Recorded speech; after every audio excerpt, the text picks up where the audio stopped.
In the past 100 years, in the music industry, there has been an evolution. From the jukebox, there has been a form evolution. But right now, the evolution is in content, is in engagement. But I'll start with you, sir. I love what you do. My first question is, as a kingdom person, how have you used technology to improve your work? The strongest thing for any music person to do is to equip themselves with knowledge as things change in the world. Because right now we're in the space where streaming and numbers and all that is the big thing. I feel like every artist out there, in church or out there should adequately equip themselves with the knowledge of how things work, from pre-production to production and then to marketing your music out there. I feel like it's very important to just stay. If you cannot be ahead of your time, be on time at least. Don't come late. You understand? So I feel like that, in a way, has really helped to improve the work. How are you currently being relevant in this era of social media?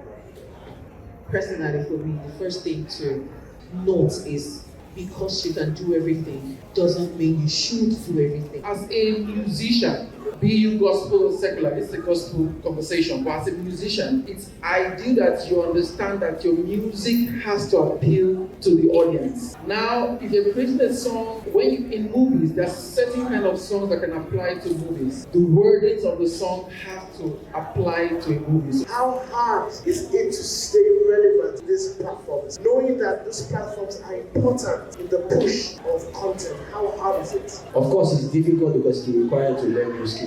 Like Adams was saying, I used to produce all my songs before. I had to learn how to produce, how to use FL Studio. I started making my own art by myself. Then making my own art, started making art for everybody else. And then it gets to a point where you also have to now take Uzo's angle and you have to open the pot for more people to get involved, because now you're trying to do something that's special. Maybe you're not even in a space where you can write as well as you used to write before, or your mind space is not just there. You need to get fresh minds on the table. You need to get more contributors on the table. This is the necessary work. I don't think there's any easy work. I think the hard is in my head, and the challenge really is to wake up and push yourself to see what's possible every single time. And hopefully, if you're getting it right, you will see some things that will acknowledge the effort. You cannot stay in your place of new season or your revelation and cast aspersions on somebody else. I personally, the Lord is teaching me about honoring people. When you find yourself dishonoring somebody that seems to be in the season that you have left, pride has set in, so you need to check yourself. Whatever it is, the God that brought you there, trust that He is also working with these people to bring them to that place of understanding, new ideas, freshness, blue waters that you have also coming. So honor should not be something you give selectively.